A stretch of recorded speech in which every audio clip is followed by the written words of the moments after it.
মালদার সেনাকর্মী কর্মরত ছিলেন রাজস্থানে।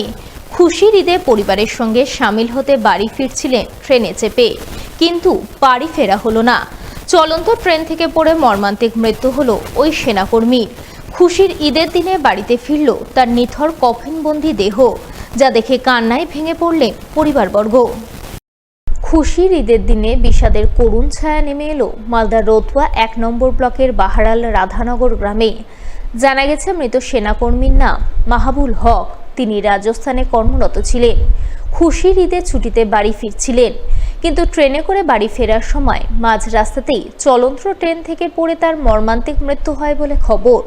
এরপর সোমবার খুশির ঈদের সকালে তার কফিনবন্দি নিথর দেহ বাহারালের রাধানগর গ্রামে পৌঁছায়, যা দেখে কান্নায় ভেঙে পড়েন পরিবারবর্গ। মৃত সেনাকর্মীকে শেষ দেখা দেখতে হাজারো মানুষের ভিড় উপচে পড়ে। সকলেই ভরাক্রান্ত মনে মৃত সেনাকর্মীকে শেষ বিদায় জানান। বিদায়কালে সেনাবাহিনীর পক্ষ থেকে তাকে জ্ঞান স্যালুট দেওয়া হয়। আজকে আমাদের বাহারাল অঞ্চলের রাধানগর গ্রামে আমাদের মহবুল নামের এক ভাই, বয়স ২৭, ইন্ডিয়ান আর্মিতে কর্মরত অবস্থায় ছিল। ঈদের দিনে বাড়ি ফেরার জন্য সে ট্রেনে করে বাড়ি আসছিল।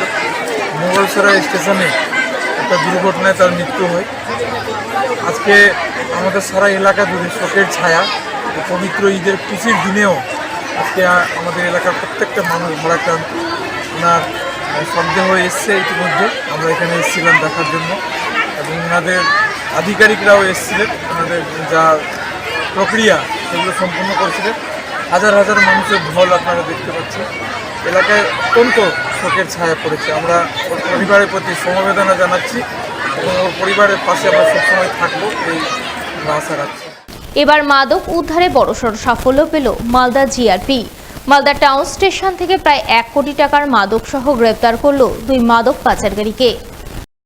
জিআরপি সূত্রে খবর, ধৃতদের মধ্যে একজনের নাম মোহাম্মদ বশির এবং অপরজনের নাম গুড্ডু কুমার। দুজনেরই বাড়ি বিহারে। রবিবার রাতে তারা মালদা টাউন স্টেশনের ২ নম্বর প্ল্যাটফর্মে সন্দেহজনকভাবে ঘোরাঘুরি করছিল। ওই সময় মালদা টাউন স্টেশনের জিআরপি মালদা থানার পুলিশ তাদের দুজনকে পাকড়াও করে। তল্লাশিতে ধৃতের হেফাজত থেকে উদ্ধার হয় ৩৩৭ গ্রাম ব্রাউন সুগার ও ৪৩৮ গ্রাম ইয়াবা ট্যাবলেট, সব মিলিয়ে যার আনুমানিক মূল্য প্রায় ১ কোটি টাকা। ধৃতরা বিপুল পরিমাণ মাদক কোথায় পেল, কোথা থেকে কোথায় কি উদ্দেশ্যে নিয়ে যাচ্ছিল, এই সমস্ত প্রশ্নের উত্তর খুঁজতে সোমবার ধৃতদের নিজেদের হেফাজতে নেওয়ার আবেদন জানিয়ে পেশ করা হয় মালদা জেলা আদালতে।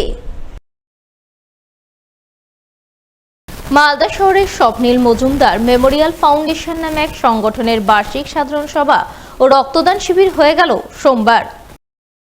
এদিন এই বার্ষিক সাধারণ সভা ও রক্তদান শিবির অনুষ্ঠিত হয় মালদা শহরের অভিরামপুর এলাকায় অবস্থিত জিতেন্দ্র মেমোরিয়াল ক্লাব প্রাঙ্গণে।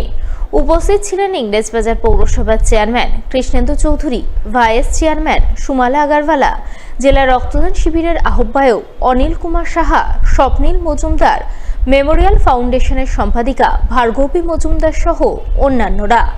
এদিনের রক্তদান শিবিরে উৎসবের মেজাজে রক্তদানের ছবি নজরে আসে। মহিলা পুরুষ মিলিয়ে প্রায় ৫০ জন রক্তদান করেন বলে জানা গেছে। আজকে জিতেন্দ্র মেমোরিয়াল ক্লাব ঘর অভিরামপুরে আমাদের রক্তদান শিবির চলছে এবং এই রক্তদান শিবির এটা ৩য় বছর। তো আমরা আমাদের ফাউন্ডেশন থেকে এই রক্তদান শিবির প্রতি বছর ৩১শে মার্চ আমরা এটা করি। তো এটার ৩য় বছর এবং রক্তদানরা দাতারা অলরেডি রক্ত দান করছে। মহিলা পুরুষ মিলে এখনও অনেকজন, সব একটু দেরিতে শুরু হয়েছে, তবে আমরা আশা করছি এই রক্তদাতা আজকে ৫০ অতিক্রম করবে।